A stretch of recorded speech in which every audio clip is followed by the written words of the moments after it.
2011 کے اوائل میں عرب بہار کے نام سے اٹھنے والی تحریک نے جہاں مشرق وسطی کے متاثرہ ممالک کو خطرے کی لپیٹ میں لیا، وہاں اس کا منفی اثر مسئلہ فلسطین پر بھی پڑا۔ انقلاب بہار سے قبل عرب دنیا کا سب سے بڑا مسئلہ فلسطین میں یہودی آباد کاری اور فلسطینیوں پر تسلسل سے ڈھایا جانے والا ظلم و ستم تھا، لیکن لیبیا، یمن، مصر اور بالخصوص شام میں اپنوں کی طرف سے رقم کی جانے والی ظلم کی داستان نے صہیونی مظالم کو بھی پیچھے چھوڑ دیا، جس کے بعد انقلاب بہار کے متاثرہ ممالک کی طرف توجہ مرکوز ہونا فطری امر تھا۔ لیکن بات یہیں ختم نہیں ہو جاتی۔ امرائے عرب نے اس طرح مسئلہ فلسطین کو سرد خانے میں ڈال دیا جیسے انہیں پہلے سے کسی عرب بہار کا انتظار تھا، تاکہ ان کی اس مسئلہ پر دیے جانے والے رسمی بیانات سے بھی جان چھوٹ جائے۔ دوسری طرف عرب بہار کی طرف توجہ مبذول کرنے والی مشرق وسطی کی بڑی طاقتوں نے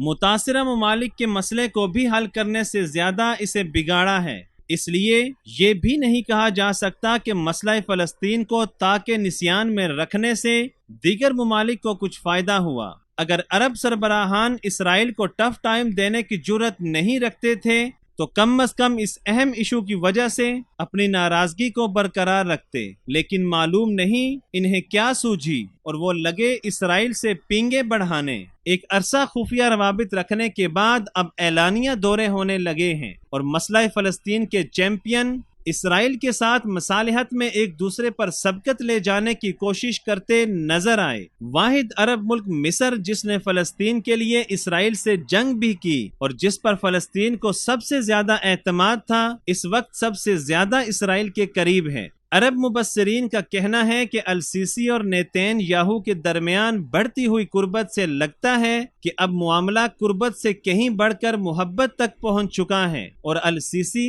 ایسا اس لیے کر رہے ہیں تاکہ امریکہ اور یورپین ممالک ان کی حکومت کے ساتھ تعاون جاری رکھیں۔ السیسی کا اس وقت صرف اور صرف ایک ہی ایجنڈا ہے کہ کس طرح اپنی حکومت بچا کر اسے طول دیا جائے۔ وہ اپنی حکومت برقرار رکھنے کے لیے بڑی سے بڑی قیمت چکانے کے لیے بھی تیار ہیں۔ اسرائیلی امور کے ماہر سلطان العجلونی کے مطابق مصر میں فوجی حکومت کا مقصد ہی حماس کو کمزور کرنا ہے۔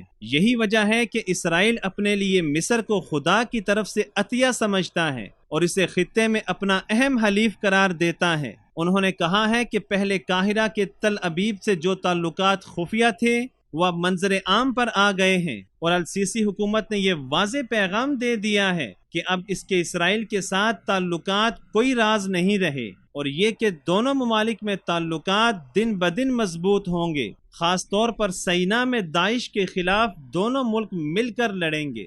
سلطان العجلونی نے تشویش کا اظہار کرتے ہوئے کہا ہے کہ اسرائیل کے ساتھ جنگ کرنے والا واحد ملک اور سب سے مضبوط فوج رکھنے والا عرب ملک اگر اس طرح اسرائیل کے آگے بچھ گیا ہے تو دیگر عرب ممالک سے اب کیا توقع رکھی جائے۔ اب یہ خبریں بھی گردش کر رہی ہیں کہ جلد ہی اسرائیل کے وزیر اعظم نیتین یاہو مصر کا سرکاری دورہ کرنے والے ہیں۔ فلسطین کی مزاحمتی تحریک حماس نے مصر کے مقابلے میں ترکی کے کردار کو سراہتے ہوئے کہا ہے کہ مصر نے مسئلہ فلسطین کو پس پش ڈال دیا ہے اور اب ہماری ساری امیدیں صرف اور صرف ترکی سے وابستہ ہو گئی ہیں۔ عرب اور اسلامی ممالک کی طرف سے مسئلہ فلسطین پر سرد مہری کا اسرائیل خوب فائدہ اٹھا رہا ہے اور فلسطین کے نہتے مسلمانوں کو پے در پے انسانی حقوق کی پامالی کرتے ہوئے رواں ہفتے میں اسرائیلی فوج کی کارروائیاں بڑھتی جا رہی ہیں۔ ایسے محسوس ہوتا ہے کہ دنیا فلسطین کو فراموش کرنے پر تلی ہوئی ہے۔ عالمی سرمایہ دارانہ ریاستوں اور طاقتوں کی سفارتکاری اور سودے بازی میں شاید اس سلگتے ہوئے مسئلے کو فراموش کرنے میں ہی اس نظام کے پالیسی سازوں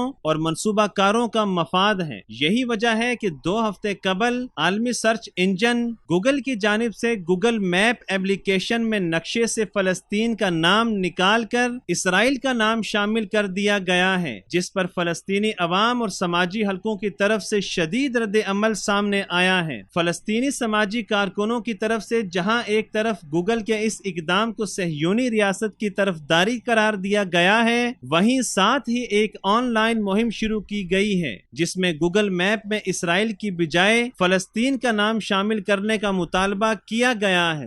سماجی کارکنوں اور مبصرین کا کہنا ہے کہ فلسطینی ریاست کو دنیا کے 136 ملکوں نے تسلیم کر رکھا ہے، مگر اس کے باوجود گوگل جیسی عالمگیر کمپنی کا فلسطینی ریاست کے وجود سے انکار حیران کن ہے۔ اس کے علاوہ اسرائیلی ریاست نے فلسطینی کالونیوں میں قائم سکولز بھی بند کرنا شروع کر دیے ہیں۔ مرکز اطلاعات فلسطین کے مطابق اسرائیلی وزیر اعظم کی براہ راست ہدایت پر مشرقی بیت المقدس میں الخان الاحمر پرائمری سکول بند کر دیا گیا ہے۔ اس ساری صورتحال کو دیکھ کر بھی نہ سلامتی کونسل ٹس سے مس ہوئی اور نہ ہی عرب لیگ یا OIC کی غیرت جاگی۔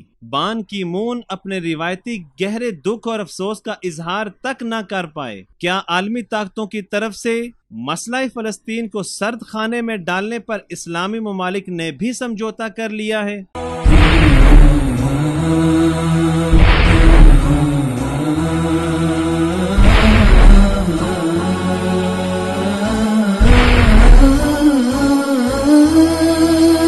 مثال اردو، سچ کا چہرہ۔